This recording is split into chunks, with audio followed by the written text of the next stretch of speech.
Вижте как от този плот ще направим ето тази табела. Размерът е 2,60 на метър. Започваме. Вчера слепихме талпите.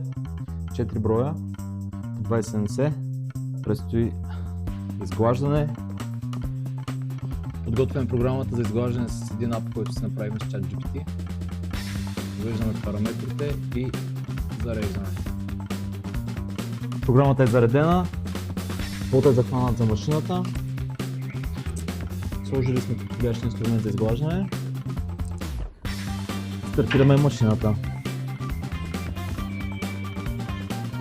Първо тя ще се обходи целия плот за проверка дали го обхваща целия според зададената програма. След като се уверим, че всичко е наред, започваме да гладим.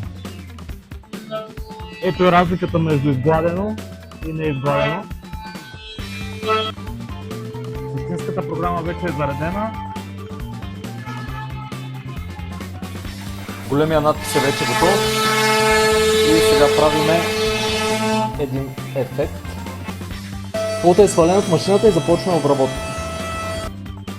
Въпреки че елементите на дизайна са изрязани с машината, има адски много ръчна повършителна работа. Голямото шкурене идва и голямото мазане.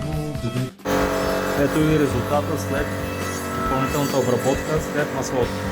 Остава лак.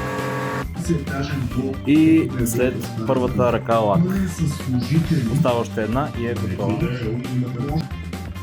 Ето го и крайния резултат. Размерите са от 2,65 на около метър. Ако ви трябват табелки от такива за входна врата до такива за вашия бизнес, като подобна на тази, свържете се с нас.